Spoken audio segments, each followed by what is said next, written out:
तो आज से हम लोग क्या शुरू करेंगे, मॉडर्न हिस्ट्री शुरू करेंगे। ठीक है, शुरुआत से शुरू करेंगे। इससे पहले जो चीज़ें हो गई उस चीज़ को किनारे करते हैं, अभी शुरुआत से शुरू करते हैं, फर्स्ट टॉपिक से। तो देखिए, जो अगर मॉडर्न हिस्ट्री की शुरुआत की अगर हम बात करें तो आधुनिक भारत का स्टार्ट कहाँ से होता है? आधुनिक भारत का स्टार्ट होता है जब औरंगजेब की मृत्यु हो जाती है ना। औरंगजेब की मृत्यु के बाद से शुरुआत हो जाती है। हालांकि हम इसकी शुरुआत करते हैं यूरोपीय कंपनी के भारत में आगमन से, कि कौन कौन सी यूरोपीय कंपनी भारत में आ रही है और किस तरीके से वो यहाँ पे रूल कर रही है, उससे हम यहाँ पे शुरुआत करते हैं। तो पहला अगर अपन बात करें यूरोपीय कंपनी का भारत में आगमन,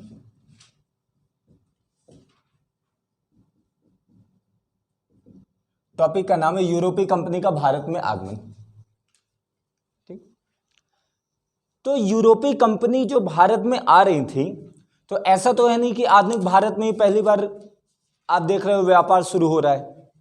तो आपको मालूम है यूनान के साथ भारत के क्या थे, पहले से ही रिलेशन थे, पहले से ही रिलेशन चला आ रहा था। तो अब किस तरीके से कौन कौन रास्ते अपनाए गए थे व्यापार के लिए, उन रास्तों को अपन देख लेते हैं। तो व्यापार के लिए मुख्यतः 3 रास्ते अपनाए गए थे।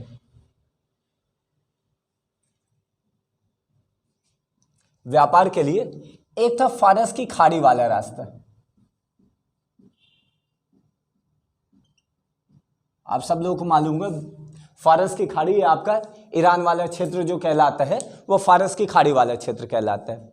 तो एक फारस की खाड़ी वाला क्षेत्र, फारस की खाड़ी से होते हुए कहां पे जा रहे थे, इराक में और तुर्की, तुर्की इट मीन्स टर्की, इराक और टर्की से, फिर वहां से समुद्र के मार्ग से कहां तक जाती थी, वेनिस और जेनेवा, वेनिस और जेनेवा। ये हुआ फारस की खाड़ी से शुरुआत होती थी, एक व्यापारिक रास्ता था। फारस की खाड़ी होकर के क्या निकलती थी, देखो जैसे अगर आपने इंडिया का मैप देखा होगा तो जैसे भारत का आप मैप देखते हो,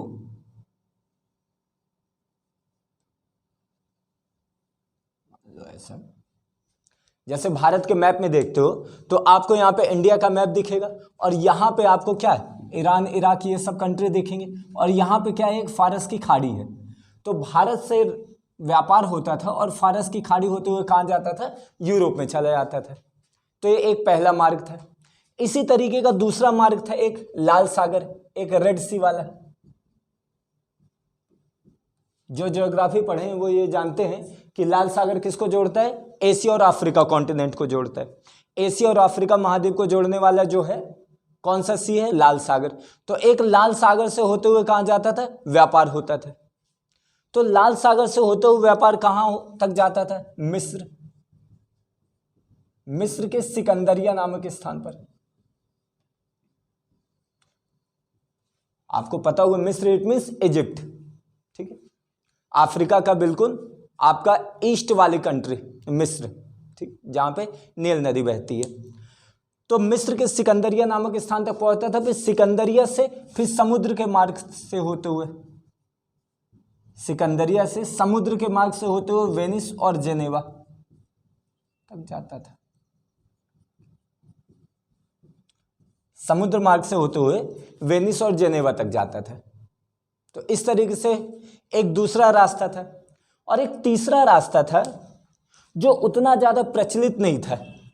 तीसरा रास्ता था एक जो था आपका भारत के पश्चिमी भाग से, इसको पश्चिमोत्तर बोलते हैं, भारत के पश्चिमोत्तर भाग से होता हुआ कहां जाता था, मध्य एशिया, मध्य एशिया, मध्य एशिया से आगे जाता था रूस, और रूस से आगे जाता था यूरोप के देशों में, यूरोप के देशों में। तो इस तरीके से भारत और यूनान के बीच, भारत और यूरोप, भारत एंड यूरोप के बीच जो व्यापार होते थे, ये व्यापारिक 3 मार्ग थे। 3 व्यापारिक मार्गों से पूरा का पूरा ट्रेड होता था, पूरा व्यापार होता था। ये 3 मार्ग जो हैं आपके मुख्य हैं। फारस की खाड़ी वाला, लाल सागर वाला और एक पश्चिमोत्तर भारत वाला हिस्सा। ये 3 मार्ग आपको देखने को मिलते हैं। इसमें जो फारस की खाड़ी वाला मार्ग था वो ज्यादा प्रचलित था, मतलब अधिकांशतः जो व्यापार होता था वो फारस की खाड़ी वाले मार्ग से होता था। लाल सागर वाले मार्ग से उतना व्यापार नहीं होता था, क्योंकि बीच में क्या होता था, यहाँ पे बहुत ज्यादा धुंध पड़ने लगती थी, कोहरा आ जाता था, जिसके कारण अगर आप जहाज लेकर के जाओगे तो क्या होगा, आपकी विजिबिलिटी आपको दिखाई नहीं देगा, तो जिसके कारण इस मार्ग से उतना ज्यादा व्यापार नहीं होता था। ठीक, तो ये मार्ग क्या था, इससे व्यापार कम होता था, इस मार्ग से व्यापार कम होता। और ये वाला मार्ग क्या था, उतना ज्यादा प्रचलित था ही नहीं, तो ये अप्रचलित था ये मार्ग। तो आपको 3 टाइप से रास्ते देखने को मिलते हैं। ठीक है, आपसे पेपर में क्वेश्चन पूछ लेगा कि भारत और यूरोप के बीच होने वाला व्यापार किन रास्तों से होता था। ठीक है, तो फारस की खाड़ी वाला और लाल सागर वाला, ये 2 रास्ते से अधिकांशतः होता था। ये वाला रास्ता अप्रचलित था, बहुत ज्यादा नहीं था। और इनमें से कौन सा मुख्य था, फारस की खाड़ी वाला रास्ता मुख्य था, ना कि लाल सागर वाला रास्ता। और कारण क्यों नहीं था, क्योंकि यहां पे क्या हो जाता था, यहां पे धुंध पड़ती थी, धुंध या कि जिसी को आप कोहरा बोलते हो, फॉग बोलते हो। तो धुंध कोहरा पड़ने के कारण ये मार्ग क्या हो जाता था, बीच में अवरुद्ध हो जाता था, जिसके कारण इस मार्ग से उतना व्यापार नहीं होता था। नोट कर लिए, आगे बढ़ते हैं। फिर जैसे कि आप सब लोगों को मालूम है कि आखिरकार भारत जो था व्यापार को लेकर के बहुत ज्यादा अग्रणी था शुरुआत के टाइम पे। आखिरकार ऐसा क्यों कारण था, क्योंकि अब देखो पूर्वी देशों में क्या होता था, पूर्वी देशों में होते थे मिर्च मसाले, मिर्च मसाले।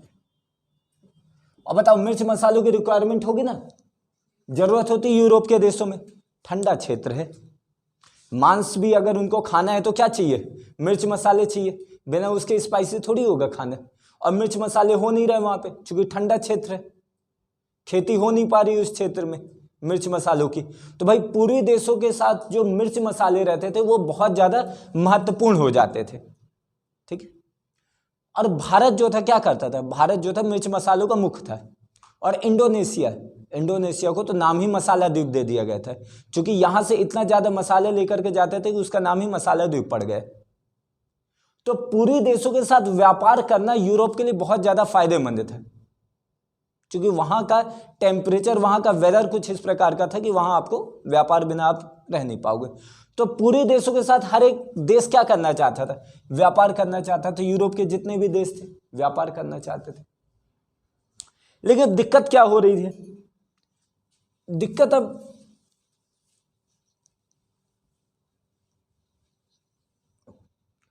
क्या हो रही है, दिक्कत ये हो रही है कि जो आपका एशिया का पूरा व्यापार किसके हाथों में था, अरब वासियों के हाथ में। उस टाइम तक इस्लाम का क्या हो गया था, उदय हो चुका था। इस्लाम पूरे को पूरे क्षेत्र में प्रभावित हो गया था, पूरे क्षेत्र में इस्लाम था। ठीक, और जितने भी एशिया का पूरा जितना समुद्री मार्ग वाला व्यापार था वो सब किसके हाथ में आ गया था, अरब वासियों के हाथ में था। अरब में जो रहने वाले मुस्लिम थे उनके हाथों में आ गया था। तो एशिया का व्यापार किसके हाथ में था, अरब वासियों के। और जो भूमध्य सागर, मेडिटेरियन सी, भूमध्य सागर आप लोग जानते होंगे अगर पढ़ा है आपने ज्योग्राफी में कि कहाँ है भूमध्य सागर। तो भूमध्य सागर किस किस को जोड़ता है, एशिया को और यूरोप को जोड़ने का काम करता है। ठीक, भूमध्य सागर जो है एशिया और यूरोप को जोड़ता है। तो भूमध्य सागर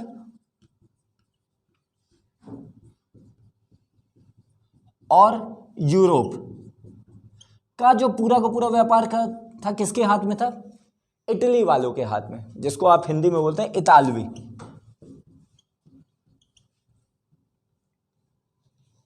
और जैसे कि आपने देखा कि पूरे के पूरे रास्ते कहां जा रहे हैं, वेनिस और जेनेवा के पास जा रहे हैं। यानी वेनिस और जेनेवा का क्या है, व्यापार पर एकाधिकार है, मोनोपोली है। यानी पूरा व्यापारिक एकाधिकार, पूरा व्यापार कहां पे हो रहा है, वेनिस और जेनेवा के साथ हो रहा है। ठीक है, तो अब जो नवीन राज्य हैं, अब जो नए नए राष्ट्र उभर रहे हैं, जैसे स्पेन हो गया और पुर्तगाल हो गया, ये दो जो देश थे, स्पेन एंड पुर्तगाल।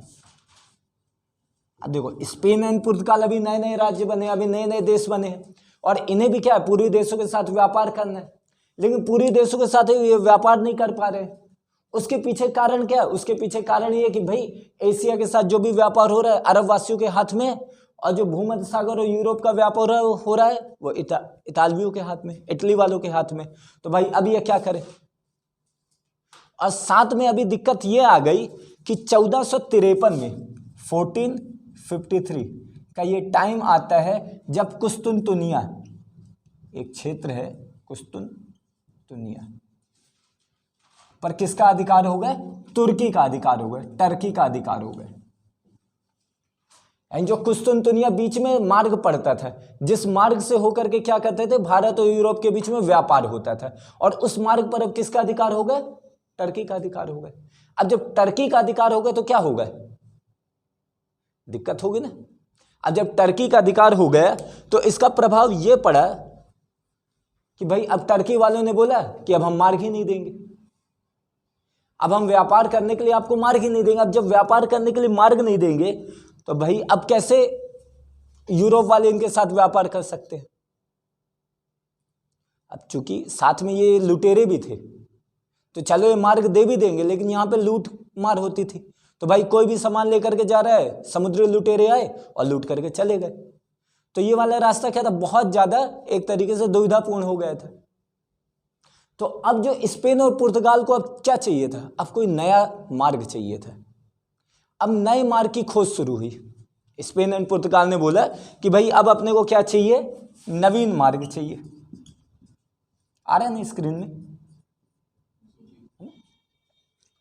अब स्पेन एंड पुर्तगाल को नवीन मार्ग चाहिए, नया मार्ग चाहिए, जिससे वो ये सब जो पूरा को पूरा इन लोगों के हाथ में है, इन लोगों से बिना कोई दुश्मनी लिए वो क्या कर सकते हैं?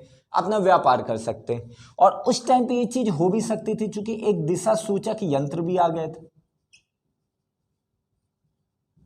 दिशा सूचक यंत्र, ठीक है।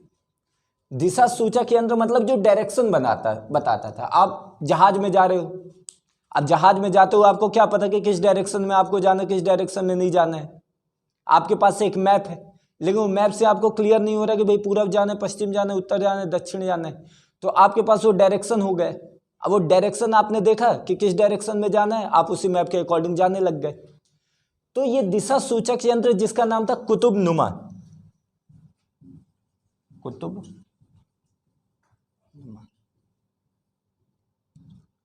कुतुबनुमा एक दिशा सूचक यंत्र आ गया, जिसके आधार पर क्या हुआ?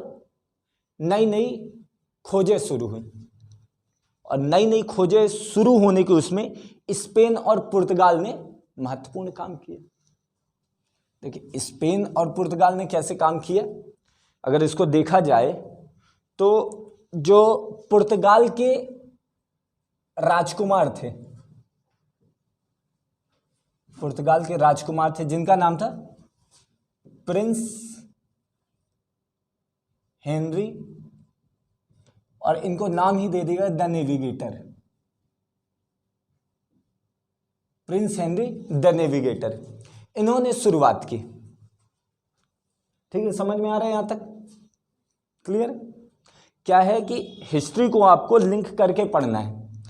हर एक टॉपिक अपने में इंपॉर्टेंट है और पूरा लिंक करके आप पढ़ोगे तभी आपका क्लियर होगा, अदरवाइज चीजें आपको याद करनी पड़ेगी, और आप अगर चाहते हो याद ना करना पड़े तो लिंक करके पढ़ना पड़ेगा। तो अब यहां से शुरुआत होता है। सबसे पहला व्यक्ति जो कहां का था? पुर्तगाल का था। पुर्तगाल का नाविक था जिसका नाम था बार्थोलोमो डियाज। बार्थोलोमो डियाज, पुर्तगाल का एक नाविक था जिसका नाम था बार्थोलोमो डियाज। इसने क्या किया? इसने 1487 में इसने क्या किया? एक उत्तमासा अंतरीप,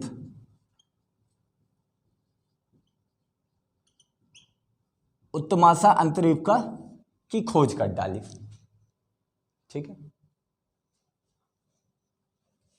जिसे केप ऑफ स्टॉर्म भी कहा जाता है, उत्तमासा अंतरीप, केप ऑफ स्टॉर्म। अब ये देखो, ये बार्थोलोमेव डियाज गया यहाँ पे उत्तमासा अंतरीप। उत्तमासा अंतरीप कहाँ पे? रॉकी हिल, ठीक है, जो रॉकी पर्वत श्रृंखला है, जो आपने पढ़ा है, रॉकी पर्वत श्रृंखला के पास क्या स्थित है? ये अटलांटिक महासागर में रॉकी पर्वत श्रृंखला के पास उत्तमासा अंतरीप है। हालांकि इसमें भी बहुत ज़्यादा विवाद है, कुछ लोग इसे अफ्रीका के पास बोलते हैं, लेकिन अफ्रीका के पास नहीं, बल्कि नॉर्थ अमेरिका के आपके रॉकी पर्वत के पास, नॉर्थ अमेरिका के आपके रॉकी पर्वत के पास आपको देखने को मिलता है। तो केप ऑफ स्टॉर्म, स्टॉर्म क्यों कहा गया cape of storm? Because of यहाँ क्या था, बहुत ज़्यादा बवंडर आ रहे थे, बहुत ज़्यादा तूफान आ रहे थे, जिसके आधार पर इसका नाम क्या पड़ा था? Cape of storm. लेकिन उस टाइम पे जो पुर्तगाल के राजा थे, जिनका नाम था जॉन द्वितीय, उन्होंने क्या किया? इसका नाम चेंज कर दिया और इसका नाम क्या कर दिया? Cape of good hope, cape of good hope. Good hope मतलब आशा, अच्छी आशा। मतलब क्या हुआ कि इसके बाद अब पुर्तगाल को ये लगने लग गया कि भाई दुनिया इतनी ही नहीं है, दुनिया बहुत ज़्यादा है, और ये एक गुड होप का काम कर रहा है, ये एक अच्छी आशा का काम कर रहा है कि इसके बाद हमें बहुत ज़्यादा चीज़ों के बारे में मालूम पता चलेगा, ठीक है। तो पहले व्यक्ति आपको क्वेश्चन आपका ऐसे बनेगा, सबसे पहला क्वेश्चन बनेगा बार्थोलोमेव डियाज किस देश के नागरिक है, ठीक है। स्पेन आ जाएगा, पुर्तगाल आ जाएगा, अलग अलग जगह आ जाएगा। तो बार्थोलोमेव डियाज पुर्तगाल के। कब इन्होंने किया था? 1487 में। किसकी खोज की थी? उत्तमासा अंतरीप। और यह उत्तमासा अंतरीप को ही तूफानी अंतरीप भी कहा जाता है, तूफानी अंतरीप।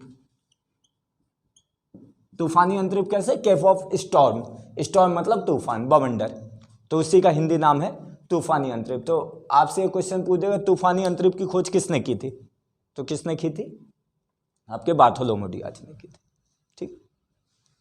फिर इसके बाद 1494 में, 1494 में आपको मालूम है स्पेन का नागरिक था, ये नागरिक देश जरूर याद रखिए, स्पेन का नागरिक था कोलंबस, क्रिस्टोफस कोलंबस।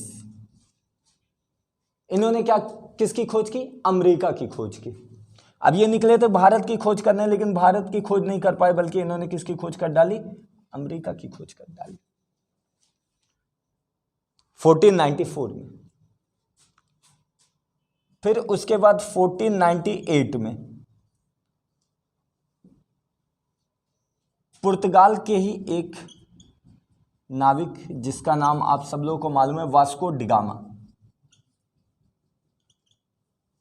इन्होंने क्या की? इन्होंने भारत की खोज की, ठीक। तो भारत की खोज करने वाला पहला व्यक्ति कौन है? वास्को डिगामा, जो समुद्री मार्ग से आया था, ठीक है। हालांकि इससे पहले भी लोग जानते थे, लेकिन समुद्री मार्ग से आने वाला पहला व्यक्ति कौन था? वास्को डिगामा, ठीक है। तो 1498, 17 मई 1498, 17 मई 1498 को वास्को डिगामा भारत के किस तट पे आया था? कालीकट के तट पे, है ना? हाँ, केरल में है। ये कहाँ पे आया था? कालीकट के, कालीकट का तट था, कालीकट का बंदरगाह था, स्थान का नाम था कप्पक डाबू, ये नाम याद रखिएगा, स्थान का नाम था कप्पक डाबू। कालीकट का जो बंदरगाह वो किसका हिस्सा है? मालाबार के तट का, मालाबार के तट का। और मालाबार के तट के कौन सा हिस्सा? केरल, ठीक। इतनी चीजें आप, ठीक।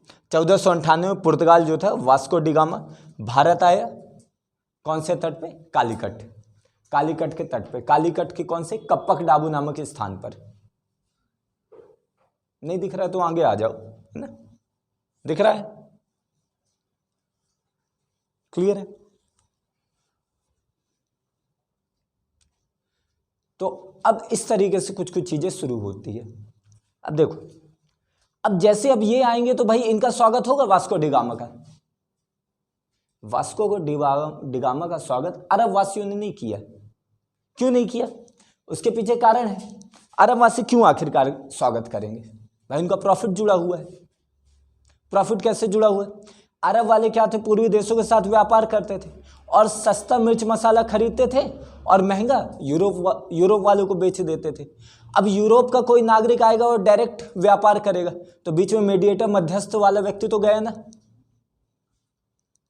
अगर आपके और हमारे बीच में कोई तीसरा व्यक्ति है, ठीक है, जैसे मान लो सर है, अब तुम्हें और हमें दोनों को पढ़ना है, मुझे पढ़ाना है, तुम्हें पढ़ना है, लेकिन तुम कहाँ आ रहे हो? सर के माध्यम से आ रहे हो और मुझे नहीं मालूम, तो इससे क्या हो रहा है? तुम एक्स्ट्रा फीस दे रहे हो सर को, सर भी अपना उसमें कट ले रहे हैं, अपना हिस्सा ले रहे हैं। अब तुम डायरेक्ट आ जाओ मेरे से और मैं बोलूँ कि नहीं यार इतने में तो नहीं हो रहा था, तो तुम्हें तो प्रॉफिट है लेकिन सर को तो नुकसान है, सर इसका विरोध करेंगे। ऐसे ही कौन? अरब वासियों ने इसका विरोध किया। उस समय चेलियार समुदाय और चेट्टियार समुदाय थे, दो समुदाय थे।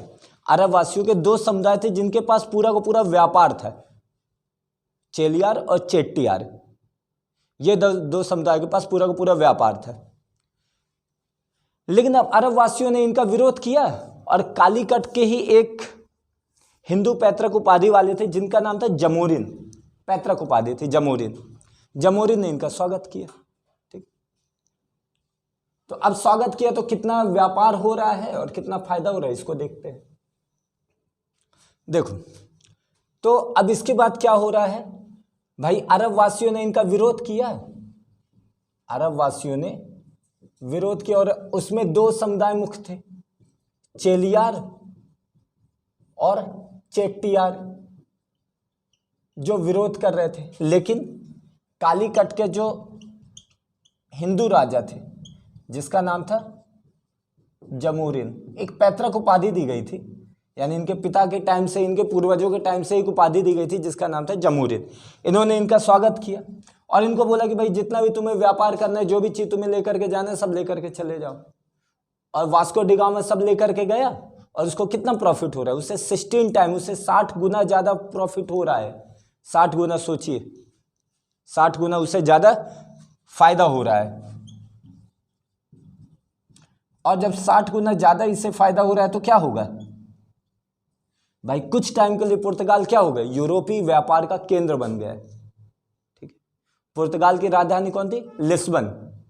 ठीक है, तो पुर्तगाल की राजधानी जो लिस्बन थी वो कुछ समय के लिए यूरोपीय व्यापार का केंद्र बन गया। पुर्तगाल की राजधानी लिस्बन कुछ समय के लिए क्या हो गया? यूरोपीय व्यापार का केंद्र।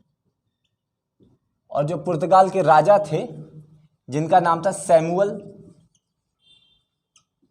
फर्स्ट, उन्होंने वाणिज्य के प्रधान की उपाधि ली, वाणिज्य के प्रधान की उपाधि ली। तो इतना आप कर लीजिए। सैमुअल फर्स्ट राजा हैं पुर्तगाल के, उन्होंने क्या किया? अपने आप को वाणिज्य के प्रधान, वाणिज्य मतलब कॉमर्स के क्षेत्र में मैं क्या हूं? सबसे अग्रणी हूं, हेड हूं। तो उससे इन्होंने क्या किया? अपना काम किया। ठीक, हाँ। तो इस तरीके से शुरुआत होता है व्यापार। अब देखो, ये व्यापार में पुर्तगाल जो है सबसे प्रमुख है। अब इसके अलावा क्वेश्चन आपसे ये बन जाएगा कि यूरोपीय कंपनी के आने के क्रम में कौन सी कंपनी पहले थी, कौन सी कंपनी बाद में थी, इस तरीके से भी क्वेश्चन बन जाता है। तो देखो, सबसे पहले तो आपको मालूम है कौन है? पुर्तगाली है। फिर इसके बाद कौन आ रहे हैं? डच आ रहे हैं। फिर इसके बाद कौन आ रहे हैं? अंग्रेज आ रहे हैं। फिर इसके बाद कौन आ रहे हैं? डेनिश आ रहे हैं। और इसके बाद कौन आ रहे हैं? आपके फ्रांसीसी। ठीक, तो पुर्तगाल, डच, अंग्रेज, डेनिश और फ्रांसीसी, ये चार क्या आ रहे हैं? आ रहे हैं। ठीक, तो इसको भी नोट कर लीजिएगा। अब अपन देखते हैं पुर्तगालियों के द्वारा कुछ गवर्नर आए। ठीक है, इसके बाद अब जो पुर्तगालियों के कुछ गवर्नर हैं, एक दो का नाम थोड़ा सा आप याद रखिएगा। सबसे पहला व्यक्ति था फ्रांसिस्को डी अल्मीड़ा। फ्रांसिस्को डी अल्मीड़ा, अब ये व्यक्ति बड़ा महत्वपूर्ण है, फ्रांसिस्को डी अल्मीड़ा, ये पुर्तगालियों का पहला गवर्नर था। ठीक है, क्वेश्चन आपसे बन जाएगा पुर्तगालियों के पहले गवर्नर का क्या नाम था, फ्रांसिस्को डी अल्मीड़ा। इसके द्वारा किस प्रकार की नीति अपनाई गई थी, ये क्वेश्चन आप पूछ लेगा कि भाई फ्रांसिस्को डी, ये आपसे क्वेश्चन पूछ लेगा blue water policy, blue water policy किस गवर्नर ने अपनाई थी। ठीक, blue water policy it mean शांत जल की नीति, शांत जल की नीति। ठीक, क्लियर है, ब्लू वाटर पॉलिसी शांत जल की नीति। अब इसका किस तरीके से आप इसको समझ सकते हो, शांत जल मतलब क्या है, मतलब सीधी बात है कि पुर्तगाल की जो गवर्नमेंट है उसके द्वारा सीधे डायरेक्शन दे दिया कि भाई अपने को झमेला नहीं मांगता है। ठीक है, अपने को ये सब नौटंकी नहीं चाहिए कि कोई लड़ाई कर रहा है, कोई झगड़ा कर रहा है, अपने को किले इले नहीं बनाने, हमें ज़्यादा से ज़्यादा व्यापार करना है। समझ रहे, सुरक्षा मुख्य उद्देश्य नहीं था, क्योंकि सुरक्षा के आधार पर क्या हो रहा था, किले बनाए जा रहे थे, फोर्ट बनाए जा रहे थे, जिसके आधार पर घेराबंदी की जा रही थी कि भाई कोई हमारे ऊपर आक्रमण ना करे। लेकिन पुर्तगालियों का उद्देश्य सुरक्षा नहीं थी, बल्कि पुर्तगालियों का उद्देश्य क्या था, ज़्यादा से ज़्यादा व्यापारिक लाभ प्राप्त करना, ज़्यादा से ज़्यादा जो इंडियन ओशन में, हिंद महासागर में जो व्यापार हो रहा है उस पर ज़्यादा से ज़्यादा प्रॉफिट कमाया जाए। ठीक, तो इसी आधार पर ब्लू वाटर पॉलिसी अपनाई गई, शांत जल की नीति, कि भाई इसका उद्देश्य क्या था, उद्देश्य सुरक्षा ना होकर, सुरक्षा ना होकर व्यापारिक लाभ प्राप्त करना था, व्यापारिक लाभ प्राप्त करना था। सुरक्षा उद्देश्य नहीं था, बल्कि क्या था, व्यापारिक लाभ प्राप्त करना था। इसके लिए इन्होंने क्या किया, ब्लू वाटर पॉलिसी अपनाई। ठीक, और इस आधार पे, लेकिन देखो भैया, अगर आप व्यापार करते रहोगे तो ऐसा तो है नहीं कि भाई आप केवल व्यापार करोगे, भाई कोई ना कोई तो आपको रोकेगा। तो मुस्लिम का संयुक्त बेड़ा, ठीक है, अब चूंकि अरब वासियों के हाथ में, मुस्लिमों के हाथ में क्या था, पूरा का पूरा व्यापारिक एकाधिकार था। अब पुर्तगाली आए तो भाई उनके व्यापार का एकाधिकार गया, तो मुस्लिम अब इससे प्रभावित हुए। और मुस्लिमों के कौन कौन से, भाई मिस्र हो गए, इजिप्ट, गुजरात हो गए और टर्की, ये तीनों ने मिलकर के क्या किया, इसके ऊपर आक्रमण किया। फ्रांसिस्को डी अल्मीड़ा, पहला युद्ध जो होता है चौल के समीप हुआ था, उसमें तो हार गए थे, लेकिन दूसरा अपने जाने से पहले 1508 में, 1508 में इसने क्या किया, ये मुस्लिमों के संयुक्त बेड़े को हरा दिया। और जब मुस्लिमों का संयुक्त बेड़ा हारा तो नौसैनिक प्रतिष्ठा आई कि भाई अब क्या है, नेवी की मेन पावर है, और साथ में अब पुर्तगालियों को पूरे पूरे हिंद महासागर में क्या हो, वर्चस्व फैल गया। डोमिनेंस किसकी स्थापित हुई, पुर्तगालियों की। और अब यहाँ से अब मुस्लिमों का और जो दूसरे शासक थे, अब उनका उतना ज़्यादा पानी में एकाधिकार नहीं था, और पानी में एकाधिकार किसका था, पुर्तगालियों का। पूरे पूरे हिंद महासागर को पुर्तगाली सागर के नाम से जाना जाने लग गया था। ठीक, क्लियर है।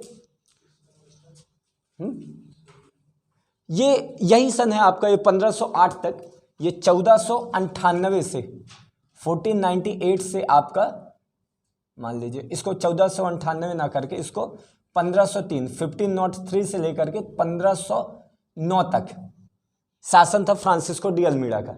ठीक है, और इसी टाइम पे क्या हो रहा है, इसी टाइम पे ये सारी चीजें हो रही है। ठीक, तो यहां पे एक और पॉइंट आ जाएगा कि संयुक्त मुस्लिम बेड़े, संयुक्त मुस्लिम बेड़े, जिसमें मिस्र प्लस गुजरात प्लस तुर्की तीनों थी, इसको इन्होंने क्या किया, 1508 में पराजित किया, 1508 में पराजित किया, जिसके आधार पर क्या हुआ, नौसैनिक प्रभुता स्थापित हुई, नेवी की डोमिनेंस स्थापित हुई, और पुर्तगालियों का वर्चस्व स्थापित हुआ।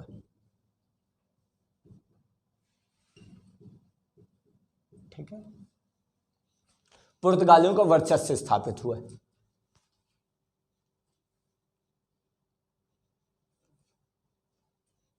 क्लियर। फ्रांसिस्को डी अल्मीड़ा के टाइम पे एक और पॉइंट जो आता है, जो आपके लिए महत्वपूर्ण हो जाएगा, वो ये पॉइंट आता है कि पुर्तगालियों ने अपनी पहली व्यापारिक कोठी कहां पे स्थापित की थी। क्वेश्चन सीधे आपसे बन जाएगा, पुर्तगालियों ने पहली व्यापारिक कोठी स्थापित की थी 1503 में। कहां पे? कोचीन में। कोच्चि पोर्ट, कोचीन पोर्ट आपका कौन सा? मालाबार तट पे आता है, ठीक है, केरला के निकट कोचीन पोर्ट, ठीक है। तो 1503 में कोचीन में इन्होंने क्या किया था? अपनी पहली व्यापारिक कोठी। तो क्वेश्चन आपसे बन जाएगा पुर्तगालियों के द्वारा खोली गई उनकी पहली व्यापारिक कोठी कौन थी? तो उसका नाम आपका आ जाएगा कोचीन, ठीक है।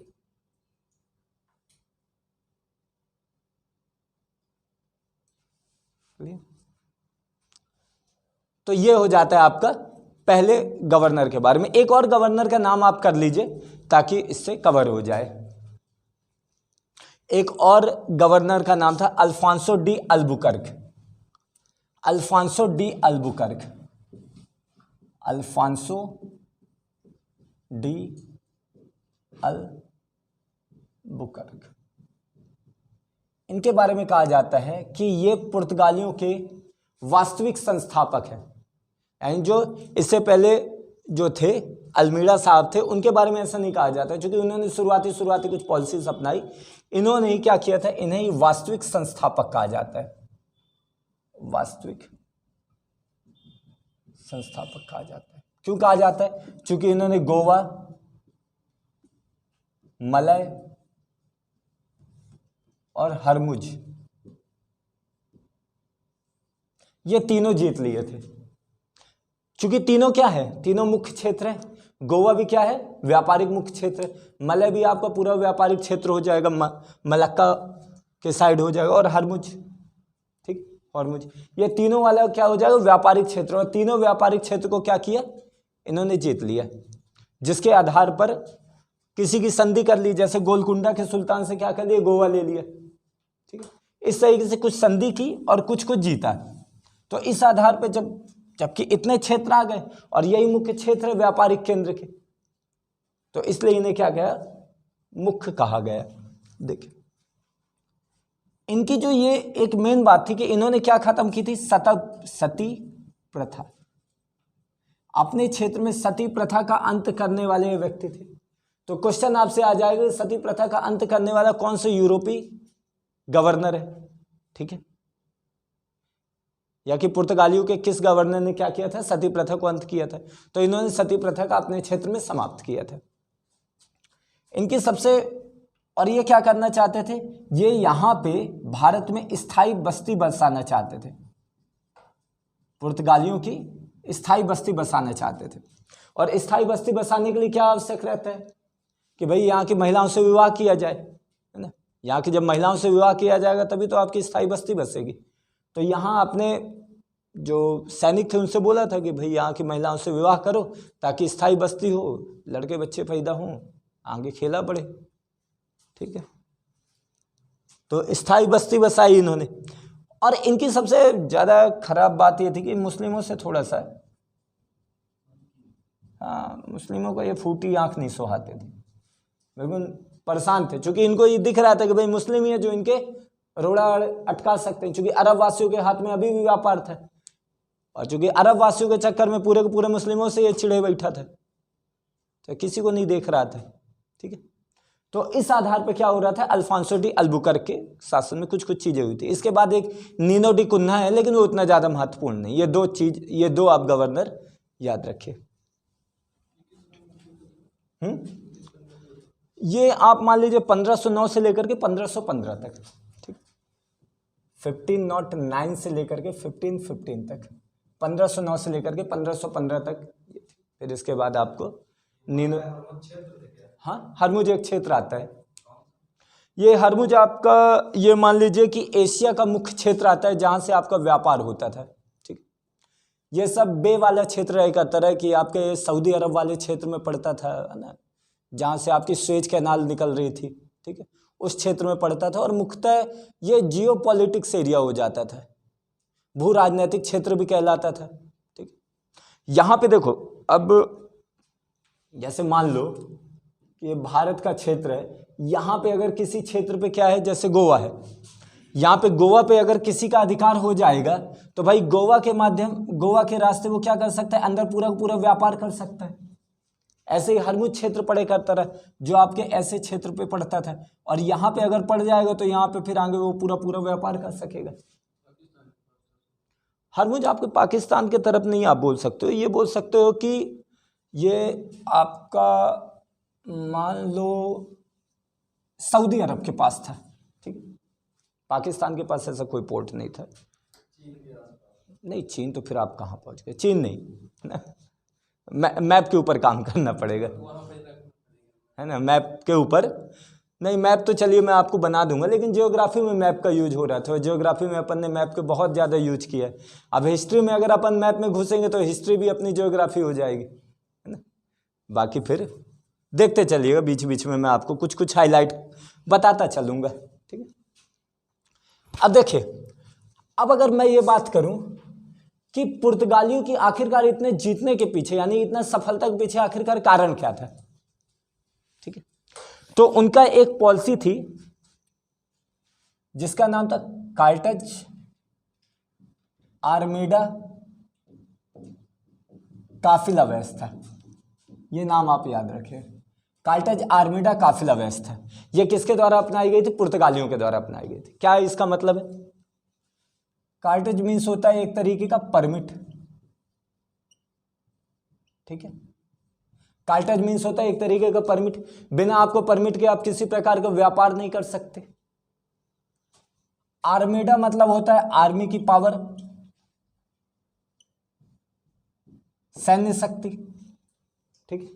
और काफिला मतलब होता है कि भैया कोई भी भारतीय जहाज जाएगा तो उसके साथ पुर्तगाली जहाज भी जाएगा, काफिला, ठीक। भारतीय जहाज के साथ पुर्तगाली जहाज। अब समझ रहे हो इस चीज को? यह बोल रहा है कार्टेज आर्मेडा काफिला व्यवस्था, इस चीज को समझिएगा। देखो, कार्टेज व्यवस्था मतलब, कार्टेज मतलब परमिट, कि अगर किसी भी व्यक्ति को व्यापार करना है, किसी भी भारतीय व्यापारी को करना है, या कि किसी भी भारतीय शासक को व्यापार करना है हिंद महासागर में, और हिंद महासागर के माध्यम से आपको किसी दूसरे क्षेत्र में क्या करना है? अपना सामान भेजना है, या कि उसे इंपोर्ट एक्सपोर्ट करना है, आयात निर्यात करना है, कुछ भी करना है, तो आपको किस चीज़ की आवश्यकता पड़ेगी? परमिट लेना पड़ेगा। और परमिट कौन देगा? पुर्तगाली शासक देगा। और जब तक ये परमिट देंगे आप कुछ लेकर के ही नहीं जा सकते। तो अब वो परमिट किसको देंगे? जिससे उन्हें खतरा नहीं होगा। ऐसे व्यक्ति को परमिट ही नहीं देंगे जो व्यापार में इनकी जगह वो ले सके, ठीक है, तो ये परमिट देंगे ही नहीं। और दूसरी बात, आर्मेडा, आर्मेडा मतलब आर्मी, नौसेना किसकी ज्यादा ताकतवर है? पुर्तगालियों की। भाई इनके सामने देखो, थल में हो गए आप, स्थल में हो गए आप मेन, लेकिन समुद्र में तो मगरमच्छ है ना, मगरमच्छ तो इससे तो लड़ नहीं सकते। समुद्र का राजा मगरमच्छ, भले जमीन का राजा शेर हो जाए, ठीक है। तो यही चीज है भाई, नौसेना में क्या है? ये मुख्य है। भले मुगल अभी भी हैं, मराठे अभी भी हैं, लेकिन मुख्य कौन है? यही है, पानी में यही है मुख्य। और काफिला मतलब, काफिला व्यवस्था मतलब ये किया जा रहा है, काफिला एक बोलते हैं ना, एक काफिला लेकर के चलना है, कि भाई एक अरबी जहाज जा रहा है, या कि एक हिंदुओं का जहाज जा रहा है, या कि किसी का भी भारतीय शासक का एक जहाज जा रहा है, उसके अगल बगल 3-4 पुर्तगालियों के जहाज जा रहे हैं। तो दो चीज हो रही थी, सुरक्षा। यह बोला जा रहा है कि भारतीय शासकों की क्या करना है? जहाजों की सुरक्षा करनी, और सुरक्षा के एवज में उनसे और पैसा लेना है। भैया आपके जहाजों की हम सुरक्षा कर रहे हैं, उसके बदले में हमें पैसा दे दो। और दूसरा क्या देखना? दूसरा ये भी करना कि भाई कोई भी भारतीय जहाज कोई ऐसी चीज लेकर के ना जाए जो हमारे व्यापार से संबंधित है। मिर्च मसाले किसी को लेकर के जाने की अनुमति नहीं थी, केवल और केवल पुर्तगाली जहाज ही जा सकता था, समझे। तो इस आधार पर इन्होंने क्या किया? थोड़ा इन्होंने अपना साम्राज्य को बढ़ाया, ठीक है। क्लियर है? समझ में? चलो इसको अपने लैंग्वेज में लिख लो, 2-4 लाइन जो भी लिखना है, जो मैं अभी बताया हूँ तीनों के बारे में थोड़ा थोड़ा करके कर लो। हाँ, ये पूरी की पूरी पुर्तगालियों की पूरी ये व्यवस्था है, जैसे पुर्तगालियों ने आना शुरू किया वैसे ही, ठीक। अब इसके बाद अपन कर लेते हैं, एक और नाम लिख लो आप, डच का। डच के बारे में आपको बहुत ज़्यादा पढ़ना नहीं है, आपको पुर्तगाल के बारे में आपको जो थोड़ा पढ़ना था वो बता दिया मैं। इसके अलावा आपको अंग्रेज के बारे में पढ़ना रहेगा और कुछ फ्रांसीसियों, अंग्रेज और फ्रांसीसी के बीच जो युद्ध हुए थे वो इंपॉर्टेंट हो जाते, उतना आपको पढ़ना है। बस इसमें केवल इतना याद रख लीजिए, डच जो थे कहाँ के निवासी थे? हॉलैंड या नीदरलैंड, ठीक है, हॉलैंड या नीदरलैंड के निवासी थे। और इनकी जो पहली व्यापारिक कोठी थी 1605 में, 1605 में कहां पे थी? मसूलीपट्टनम।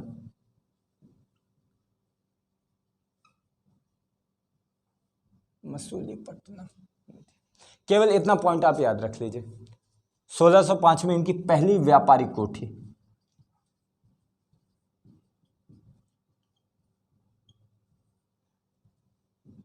सोलह सौ पांच में मसूलीपट्टनम में पहली व्यापारिक कोठी इन्होंने स्थापित की थी।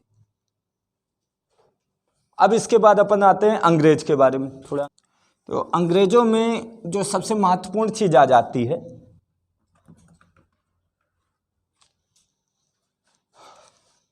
बाकी हालांकि अंग्रेजों के बारे में तो फिर मतलब पूरी मॉडर्न हिस्ट्री पढ़नी है, लेकिन यहाँ पे क्या चीज महत्वपूर्ण आ जाती है? सबसे पहले ये क्वेश्चन आता है कि कौन सा पहला अंग्रेज था जो समुद्र के रास्ते भारत में प्रवेश किया था? तो उसका नाम था कैप्टन हॉकिंस, ठीक है, कैप्टन हॉकिंस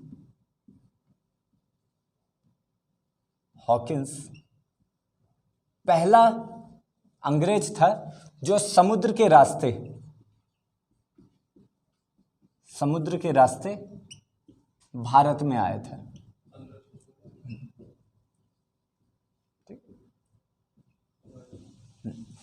अब ये सन उतना महत्वपूर्ण नहीं हो, थोड़ा मेरे को ध्यान भी नहीं आ रहा, लेकिन ये याद रखिए किसके दरबार में आया था, ये क्वेश्चन आपसे पूछ लेगा। ये आया था जहांगीर के दरबार में, ठीक है, क्वेश्चन ये पूछ लेगा किसके दरबार में आया, तो जहांगीर के दरबार में आया था। और किसके नाम का लेटर लेकर के आया था? अकबर के नाम का लेटर लेकर के आए थे। ये आने वाले समय में आप देखते हो कि सूरत में क्या किया गया था? बोला गया था कि पहली व्यापारिक कोठी खोलने के लिए बोला गया था कि भाई सूरत में पहली व्यापारिक कोठी खोलने के लिए जहांगीर ने क्या कर दिया था? आदेश भी दे दिया था, लेकिन ये हो नहीं पाया था। क्यों? बिकॉज ऑफ पुर्तगालियों का मेन डर था, ठीक है।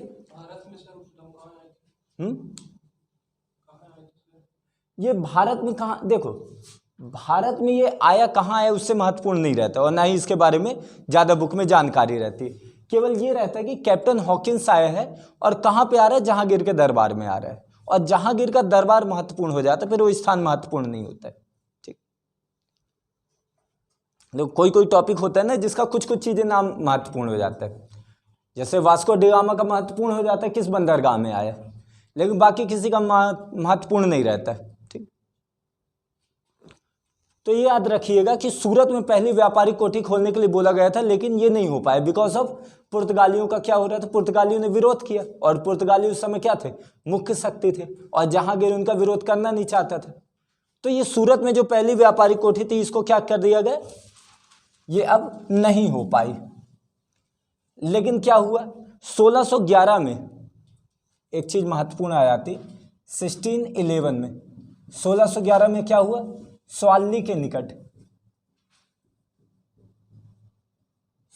निकट क्या हो रहा है? अंग्रेज और पुर्तगालियों का युद्ध हो रहा है। अंग्रेज और पुर्तगालियों को, और उसमें कौन जीत रहा है? अंग्रेज। और जैसे अंग्रेज जीतेंगे क्या होगा? पुर्तगालियों का खेला खत्म। यहां से अब जो मुगल शासक के दिमाग में चल रहा था कि पुर्तगाली मेन शक्ति हैं, लेकिन अब अंग्रेजों ने क्या किया? पुर्तगालियों को हरा दिया। और जब पुर्तगाली हार गए तो क्या हो रहा है? फिर अंग्रेज भाई बड़े हो गए, और फिर इनको सूरत में कोठी खोलने की अनुमति मिल गई। लेकिन उससे पहले इन्होंने क्या किया था? 1611 में इन्होंने पहले ही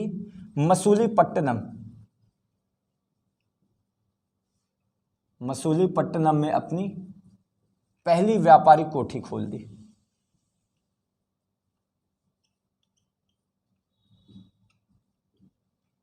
मसूलीपट्टनम में इन्होंने पहली अपनी व्यापारिक कोठी खोल दी थी। तो याद रखिएगा कि अंग्रेजों की पहली व्यापारिक कोठी कहाँ थी? मसूलीपट्टनम में थी, ना कि सूरत में। ठीक,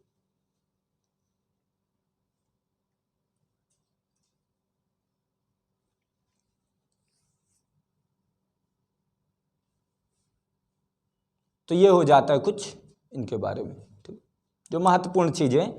इसके बाद तो फिर बंगाल में कैसे इनका आधिपत्य हुआ, क्या क्या चीजें हुई, सब चीज को अपन बाद में पढ़ेंगे ही। इतनी चीज महत्वपूर्ण हो जाती। फिर इसके बाद फ्रांसीसी आएंगे ना।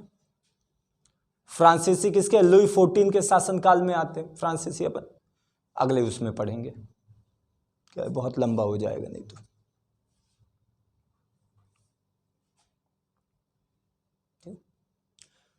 अब देखो पुर्तगालियों के आखिरकार एक टॉपिक ये बन जाता है कि पुर्तगाली आखिरकार परास्त क्यों हुए। भाई उसके पीछे कारण क्या है? उसके पीछे कारण उनकी खुद की नीति। पहली बात क्या, जैसे मैं आपको बताया था ब्लू वाटर पॉलिसी, शांत जल की नीति, जिसमें उनका मुख्य उद्देश्य क्या था? ज्यादा से ज्यादा व्यापार करना, अपने आप को सुरक्षा न प्रदान करना। और ठीक है, जब तक भारतीय हैं तब तक तो ठीक है, लेकिन जैसे दूसरी यूरोपीय कंपनी आ रही जो उनके मुकाबले में उन्हीं के जैसी ताकतवर है, जिनके पास उन्हीं के जैसे नेवी पावर है, भाई उनका सामना कैसे कर पाएंगे? दूसरा, ये भारतीय शासकों के थोड़ी जो आंतरिक मामले हैं उसमें घुसने लग गए, तो ये भी, जिसके कारण जो भारतीय शासक है दूसरे यूरोपीय कंपनियों के साथ गठजोड़ करने लग गए, ये भी इनको थोड़ी परास्त करने के पीछे कारण बना। तीसरी बात, ये अपनी पूरी की पूरी जो पूरा व्यापार कर रहे थे, गुप्त तरीके से व्यापार कर रहे थे। भाई गुप्त तरीके से व्यापार बहुत दिन तक चलता नहीं, कभी ना कभी तो वो निपटता ही, तो एक ये भी कारण था। और साथ में क्या कारण हो गया, फिर उसके बाद आने वाले समय में जो यूरोपीय कंपनी है वो मुक्त हो गई और ये फिर पिछड़ गई। और साथ में इसका ध्यान कहाँ पे पहुंच गए? इसका ध्यान पहुंच गए आपके दूसरे ब्राजील। ब्राजील एक नया उपनिवेश मिल गया था इनको, ठीक है। और चूंकि जब इन्होंने देखा कि ब्राजील में कोई दूसरा अभी उपनिवेश नहीं आ रहा है, कोई दूसरी यूरोपीय कंपनी नहीं आ रही, जबकि भारत में आप देख रहे हो कि भाई इनके बाद डच भी आ रहे हैं, इनके बाद अंग्रेज भी आ रहे हैं, फ्रांसीसी भी आ रहे हैं, तो इन्होंने ये चीज होशियारी समझी कि भाई अब धीरे धीरे यहाँ से क्या किया जाए, अपना पत्ता उठाया जाए और निकला जाए। तो केवल ये गोवा, दमन, दीव इस क्षेत्र पर में रहे और बाकी पूरे भारत क्षेत्र को इन्होंने खाली करके अपना शिफ्ट कहाँ कर लिए? ब्राजील में कर लिए, ठीक।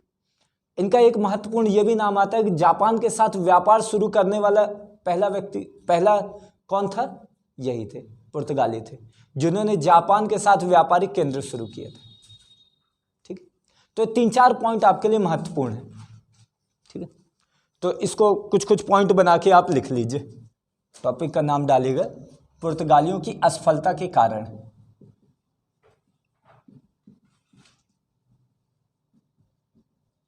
असफलता के कारण पहला, इनकी शांत जल की नीति।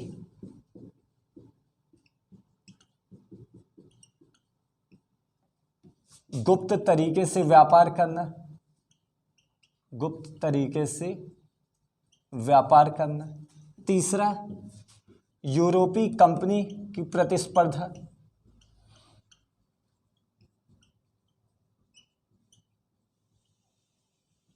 अन्य यूरोपीय कंपनी की प्रतिस्पर्धा। चौथा, भारतीयों के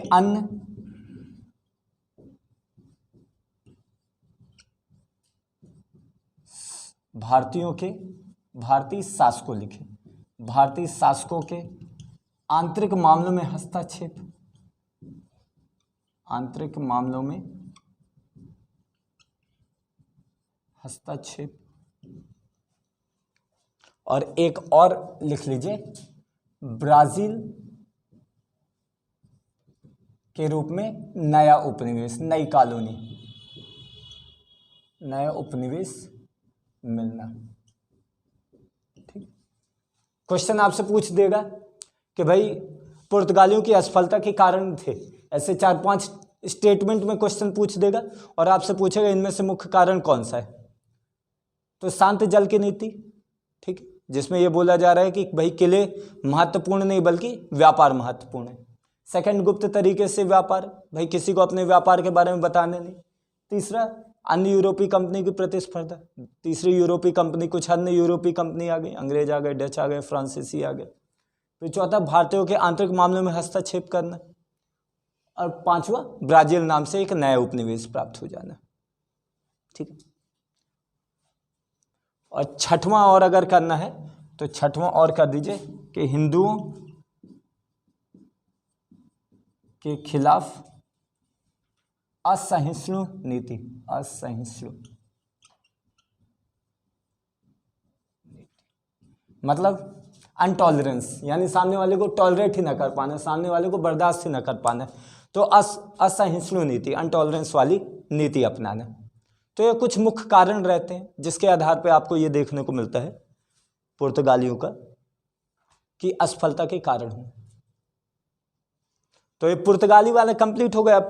कल से जो अपन करेंगे फ्रांसीसी करेंगे, और फ्रांसीसी के साथ साथ अंग्रेज फ्रांसीसी युद्ध पढ़ेंगे, और उसके बाद ये टॉपिक खत्म हो जाएगा। बहुत ज़्यादा इस टॉपिक को लेंदी नहीं खींचना, चूँकि इतनी ही चीज़ें महत्वपूर्ण है तो ये बड़ा टॉपिक, लेकिन उतना ज़्यादा इसको खींचने की ज़रूरत नहीं है। जो चीज़ इंपॉर्टेंट है उस पर अपन थोड़ा उसको लंबा डिस्कस करेंगे। ठीक, तो ये अब जो ऑनलाइन वाले सुन रहे हैं उनके लिए भाई ये सारे टॉपिक्स को आपको कवर करना है, और मेरे साथ में आप लोग लिखते जाइए और कोशिश करें ज़्यादा से ज़्यादा इसको समझने की। और जो भी देख रहे हैं वो इसको कंटिन्यू करके देखें, और लाइक कर सकते हैं, कमेंट कर सकते हैं, चीज़ों को सब्सक्राइब कर सकते हैं, ताकि आने वाले टाइम पे और हम इस वीडियो को बना सकें। सो आज के सेशन के लिए thank you very much for this session.